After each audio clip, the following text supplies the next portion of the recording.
is NTalk 125 Race XP. Play smart.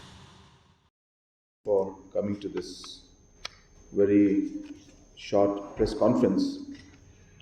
I just have one very important agenda that I would like to share with all of you, and especially with the people of the state. This is in regards to the granting of mining licenses in the state of Meghalaya. And as you are aware, that earlier the government of Meghalaya had filed a case in the Supreme Court against the ban that was imposed on coal mining in the year 2014 by the NJT. And since then, there were no concrete steps that were taken to lift the ban on the coal mining.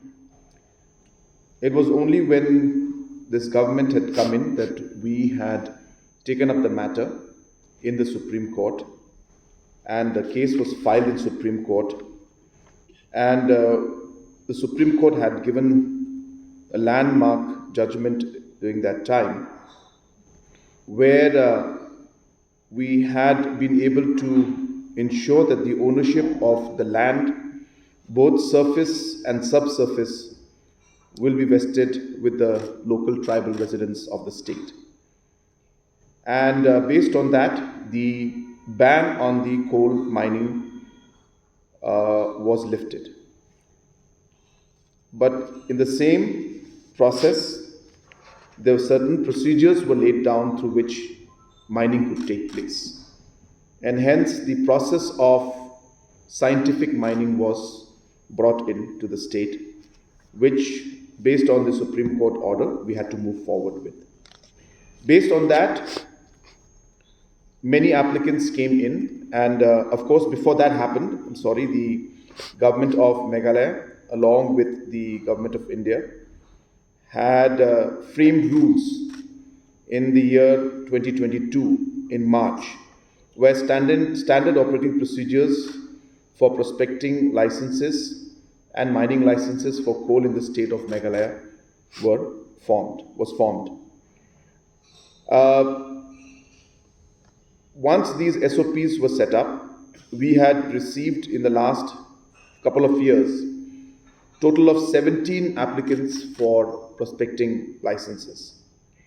And after that, these prospecting licenses, 17 applicants was sent to the government of India.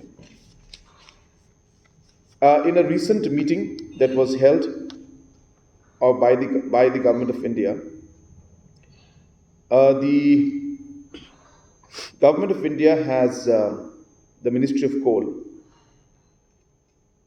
has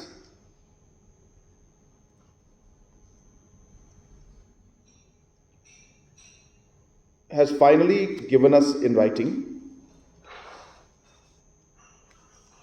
where the geological reports of the state that have been submitted by 4 of the miners has been approved by the government of India.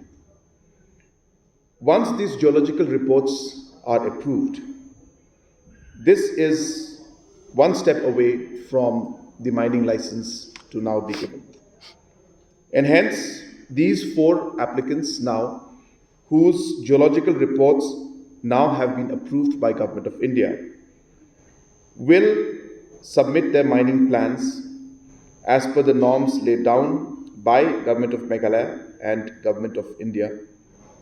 And we expect that the licenses should shortly be given to these 4 miners or these 4 applicants. And this communication has come, as I said, from the Government of India to the respected miners and the people who have applied. And hence, this is a major step forward towards now opening up the mining in a scientific manner, and we are very, very hopeful that very soon that the scientific process for mining will start in the state. As I said, that this was a very long and tedious process, as it required us to first of all lift the ban, create the SOPs. Once the SOPs were created, we needed to proceed with that forward. There were certain terms and conditions that were laid down by Government of India, which we had to then fulfill, and the miners had to fulfill. Prospective licenses had to be done, geological reports and surveys had to be made, and all of these issues had really a lot of work had to be put into it. But as I said, now we are at a final stage where very soon the first four mining licenses will be granted to the landowners and to the licensees who are the local residents, so that the scientific mining can start. So this is a major step forward, and I am very hopeful that very soon we should be able to see the scientific process of mining starting with these geological reports being approved by the central government.